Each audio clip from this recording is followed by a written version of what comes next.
Ang sabi sa atin, kayong mga OFW, kausapin ninyo ang inyong mga pamilya sa Pilipinas na maging parte nitong movement na ito. Paulit-ulit, peaceful movement, mga kababayan. Kailangan i-pressure natin ang mga boss sa Kongreso, sa Supreme Court, lahat ng ahensya ng gobyerno, ang mga teachers, nurses, lahat kayo kailangan i-pressure nyo yung mga sarili ninyo. Kasi wala na pong batas sa Pilipinas. Kahit anong gawin natin, although in fairness, may mga mabubuti pang natitira sa Congress. Yung mga senador na, sinakal na rin ni Lisa Tanas, ginagawang waiter, binibigyan ng pabor, lahat, kasabwat na nila yan. So wala pong option ang taong bayan kundi ang magsalita, magkaroon ng movement, magkaroon ng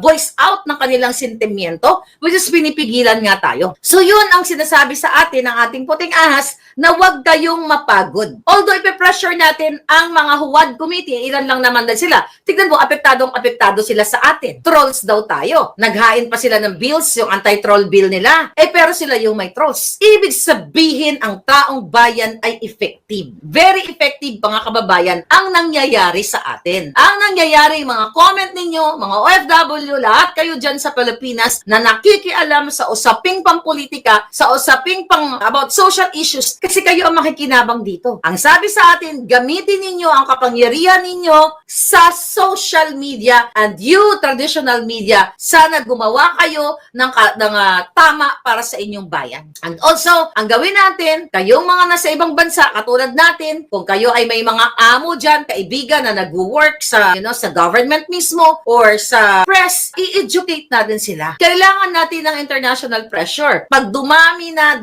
po ang nagsasalita at talaga namang may magaganap dito. At pero syempre, ang pinaka-ano natin dito, I have a very exciting information that I cannot share with you. Napakagandang impormasyon na kaya naman naghahanda na itong sa kanilang forced exile. Kailangan na nating magkaroon ng tunay na pagbabagong mukha. Di ba nagkaroon ang Tanjiri ng kanilang survey? Tapos si Sara daw mababa. Lahat yun kagagawa ni Lisa Tanas. Ilan ba mga nag-survey dyan? Buraot si Bangag. Sinong matutuwa kay Bangag?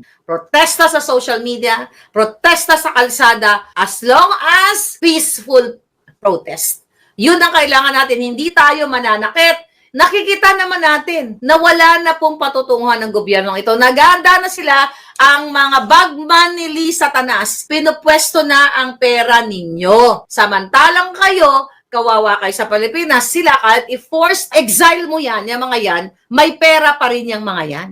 So, kailangan natin, huwag tayo tumigil sa kakadakdak. Kaya nga sabi ko sa inyo, kahit ako ay napupuyat na sa kadadakdak, hindi ako tumitigil. Kasi wala na pong maasahan ang ating mga palagay sa Pilipinas dahil magkakasabwat na. Talagang matibay na pinanghawakan ko na authenticated po ang video na ipinakita ko sa inyo noong July 22 na si Marcos Jr. ay Addictus Benedictus, willing na mag-testify yung forensic expert na nag-check ng video na pinakita ko sa inyo na yung video na yon ay authentic, hindi siya deepfake, hindi siya ginawa, hindi siya AI. Yun ang palabas nila. Alam yan na mga negosyante, ng mga oligarchs, na mga nakapaligid kay Lisa Tanas, kay Bangag Jr. na si Marcos Jr., ay bangag na bangag, bloated na si Bangag. Hindi naman nagtatrabaho si Marcos Jr. Yung mga drama niya ngayon, na nabasa-basa siya, kunyari, sine-check niya yung about the national budget, kajululan yun. Hindi nagbabasa si Bangag ng mahaba. Mas pipiliin pa ni Bangag, mga kababayan, na suminghot kaysa basahin niya ang national budget. Si Bangag ay tamad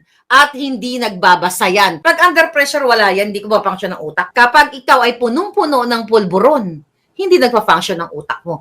Kaya mga drama-drama mo, Bangag Jr., pabasa-basa ka pa, review-review ng national budget. Julul! May mga puting ahas talaga tayo everyday. Napag-alaman natin na mayroong mag-aaklas at abangan-abangan natin yan. Pero kanina ay meron na naman tayong natanggap na balita. Forced exile or voluntary exile. Napag-alaman natin, ayon sa ating informante, which is magandang balita na pinaghahandaan na ni Bangag ang kanilang exile. Ayon sa puting asa, ramdam nila na itong mga grupong ito handa sanang tapusin ang kadyutahan ni Lisa Tanas. Effective ang lahat ng ating pakikipaglaban. So pinaghahandaan nila ang pagpapatalsik sa kanila. At ang malungkot, yung mga bagmen nila ay noon pa naman ito, hindi na ito actually bago. Pinupwesto na ang pera ng bayan para sa kanilang pagtakas sa Pilipinas. Kaya nga, di ba, ang budget without explaining to you, the 6.325 trillion budget, national budget for 2025, ay pipirmahan na daw ni Bangag sa Atrenta sa Rizal Day nang hindi nagpapaliwanag sa inyo na mali ang ginawa nila sa pag-zero budget ng PhilHealth, sa pagtapya sa Department of Education budget, at dito sa military. Well, gising naman na yung mga brusko natin. Shoutout sa inyo mga brusko. I love you guys. Balikan natin ang pangyayari. Dahil ayon sa ating mga palangga, okay, ating mga palangga na mga juting jahas, kumbinsido na sila na adik talaga ang kanilang pangulo. Pero, bago tayo magpakumbinsi sa inyo, balikan muna natin ang mga balita. May drug addict tayo na presidente. Yan. Ako, Balita yan. Mr. President, Ma'am Lisa Araneta Marcos, hindi ninyo ako kalaban. Wala akong sinasabi ng masama. Hindi lang ako makakampanya noon. Alam mo, iniiwasan ko ito. Itong panahon na ito talaga ang iniwasan ko kasi mapipilitan ako ngayon magsalita Na adik. laban ng mga tao sa gobyerno. Alam mo, Mr. President, hindi ako maghingi ng tawad. Kagawan mo yan eh. It is your responsibility sa sarili mo. What you do in this world binds you. Iyo yan. Huwag mong sisihin ang ibang tao kasi sarili mong utak at katawan yan. Nung ako'y mayor, pinakitaan ako ng evidence ng PDEA. Doon sa listahan, nandoon yung pangalan mo. Ayaw kong sabihin yan kasi magkaibigan tayo. Kung hindi magkaibigan, magkakilala. Ikaw pumapasok kayo ng alanganin. Okay. Doon na lang muna tayo. Binabalikan lang natin, mga palangga, dahil ito ay mga napag-usapan ng mga matitino noong isang araw. Yung expose na yan, na sinasabi ni Pangulong Duterte, January pa yan. Sunod-sunod, lumabas ang PDEA leaks, lumabas yung video, 'di ba? Noong July 22 ng kanyang State of the Nation address. So kaya naman nag-usap-usap, sabi ng ating puting ahas. Sabi niya sa akin, Miss Palangga Maharlika, yung ang karamihan ng mga bruskong-brusko, kaya natataranta na si Bangag ngayon, at hindi lang yon, baka pwede daw magorgor sa kanyang pagiging addictus benedictus. Last year ko pa sinabi sa inyo na nagkaroon ng muscle spasm si Bangag. According to our source, kinabahan si Lisa Tanas, akala niya magugurgur na. Kaya sabi ng ating puting ahas, dalawa lang ang pupuntahan ni Bangag. Forced exile, kung ayaw niyang umalis, or magugurgur siya sa sarili niyang pagsinghot ng pulburon. Sabi ko nga gano'n sa kanya, buti na-realize nyo yan.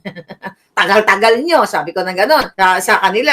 Sabi nga daw ng mga prinsipe ng kakawate, ano pa ba ang kailangan i-expose?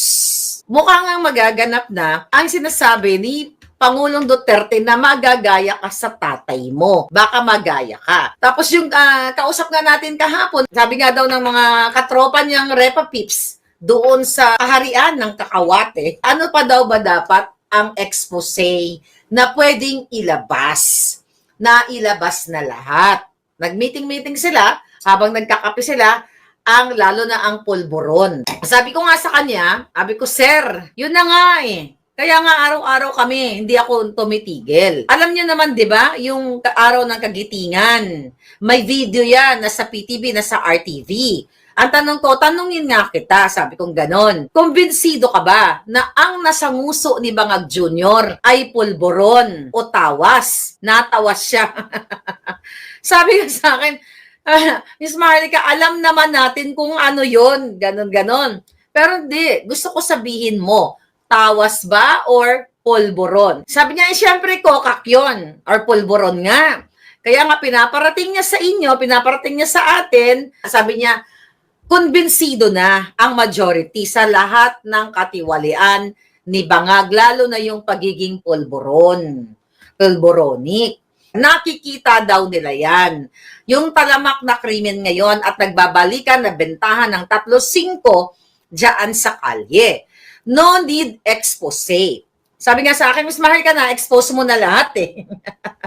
Sabi ko, yun naman pala eh. 'Di ba? Yun naman pala, sir. Nag-aantay ang taong bayan kung kailan baka magsasalita kayo para panindigan etong laban para sa Pilipino. Sabi ko, ang taong bayan sukang-suka na sa illegal na ginagawa ng bangag na gobyernong ito. Kaya sabi ko sa kanya, ano gagawin namin? Araw-araw nagdadadakdak na ako dito. Ang sabi niya mga palangga, just keep doing what you're doing. Kasi effective at na mumulat ang taong bayan. Na-educate sila dahil sa number 1 yung paggamit ni Marcos Jr. Actually, sabi niya sa akin, alam mo, galit na galit talaga sila sa'yo. Kaya yan, hinahabol ka dyan sa Amerika, basta ang bilin niya lang, ang kabilin-bilinan ng prinsipe ng kakawate, ay patuloy daw tayong magsalita, mag-comment sa lahat, media, social media, kahit binablock tayo ng mga ng mga mainstream media, i-comment daw talaga, i-highlight ang pagiging addict ni Bangag, ang PhilHealth, ang pagdukot ni Lisa Tanas at ni Bangag sa turkey extraction. Yan, ano lang daw natin yan, i-sustain lang daw natin yan mga palangga. Dahil yan, ang kailangan daw talagang palakasin at hindi mawala yung impormasyon na yan. Dahil yan ang pilit na pinagtatakpan nila at talagang nagpupondo talaga sila sa mga trolls. Pero sabi nga ng ating kausap na nakumbinsi na sila, actually matagal naman sila nagkumbinsi, kumukuha lang sila ng timing. Okay? Itong mga prinsipe at prinsesa ng kakawate. Ang sabi sa atin, tuloy-tuloy yung mga OFW at kahit sa Pilipinas, magbuo kayo ng mga grupo ninyo, 10, 5, ganyan, na talagang kayo ay mag-discuss, makipag-participate sa social media. Sabi niya kasi itutumba talaga nila si Sara. When I say itutumba, i-impeach nila. Tutuluyan nila. Basta eto, tuloy-tuloy lang tayo. Palakasin daw natin ang ating mga hanay.